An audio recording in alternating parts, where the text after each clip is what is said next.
What's up, guys? Let's dive right back into the belly of the beast. Before we get to the actual vote, the one that delivered the knockout blow, we have to lock in on the battlefield, and that is a massive piece of legislation the current administration and its allies rammed through Congress, often referred to as the One Big Beautiful Bill Act. The whole point of that bill was simple. And this is where the policy meets the politics. It aimed to make permanent the biggest component of the 2017 Tax Cuts and Jobs Act, specifically the lower individual income tax rates and the nearly doubled standard deduction that were otherwise scheduled to expire. Beyond that, it layered on some popular new tax breaks, like targeted deductions for tips and overtime pay, which were key campaign promises designed to appeal directly to the middle class.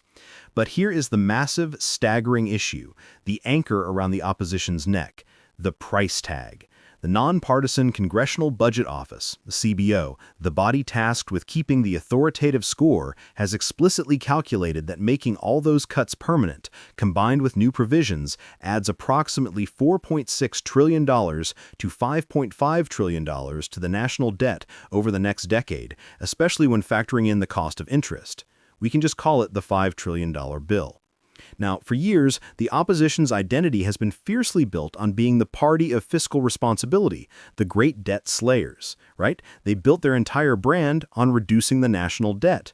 But now, their signature policy, the one that pleases their biggest donors and most loyal base, comes with a $5 trillion receipt, a cost that will make the national debt crisis dramatically worse. That, my friends, is the central political weakness that Democrats just ruthlessly exploited.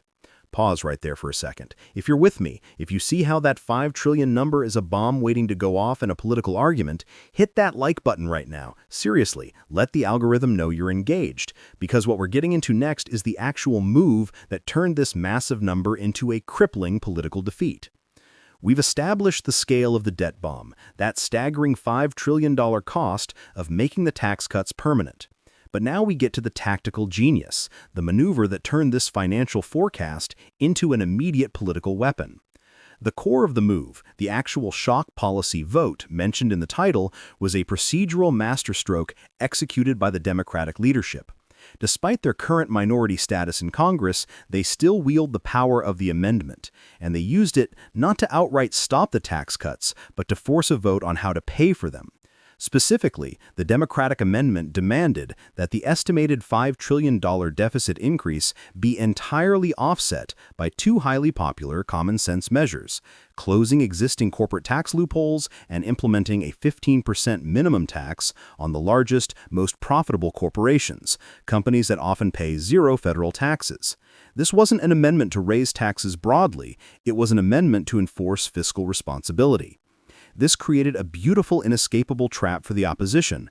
They were instantly given two choices, both political poison. Either vote yes and infuriate their largest corporate donors by raising their taxes, thereby sacrificing a core anti-tax principle, or vote no and officially, publicly, and on the record, vote to intentionally add $5 trillion to the national debt without making any attempt to cover the cost.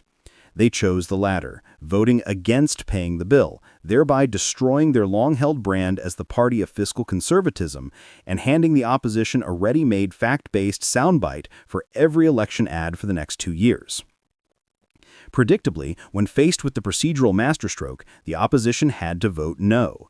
They were forced to protect their corporate base and wealthy donors who vehemently oppose closing loopholes or implementing any new minimum corporate tax, even one intended to pay for the massive tax cuts they desire. The resulting vote tally was a stark, complete party line split, with every Democrat voting in favor of fiscal responsibility, that is, voting to pay for the tax cuts, and the majority of the opposition voting to officially add $5 trillion to the national debt without offsetting the cost. The political fallout is immediate and severe, providing the Democrats with an ultimate gift. They are instantly positioned as the fiscal pragmatists who tried to fund the nation's obligations. For the presidential campaign, this vote effectively neuters the opposition's core economic argument. Any mention of fiscal conservatism can now be instantly countered with the fact that they voted for a $5 trillion debt explosion. This is an emotionally charged, easy-to-understand number that perfectly weaponizes anxieties about inflation and high interest rates among middle-class voters. Furthermore, In crucial swing districts, this vote hands the Democrats the ammunition to flip seats. The campaign commercial practically writes itself. Your representative chose to give a tax break to the top 1% and send you the $5 trillion bill. The narrative has fundamentally shifted. The opposition is now the party of unprecedented, unpaid-for debt, while the Democrats are the ones who tried to pay the bill. This final segment pulls back the camera to reveal the strategic genius of the whole maneuver. This isn't just about a $5 trillion vote. It represents the slow, methodical suffocation of the opposition's political brand itself. The title's claim that Democrats are ending Trump term is not hyperbole, but a strategic forecast, because by forcing them to publicly vote for a massive unpaid-for debt increase, the Democrats have stripped away their core claim to fiscal responsibility.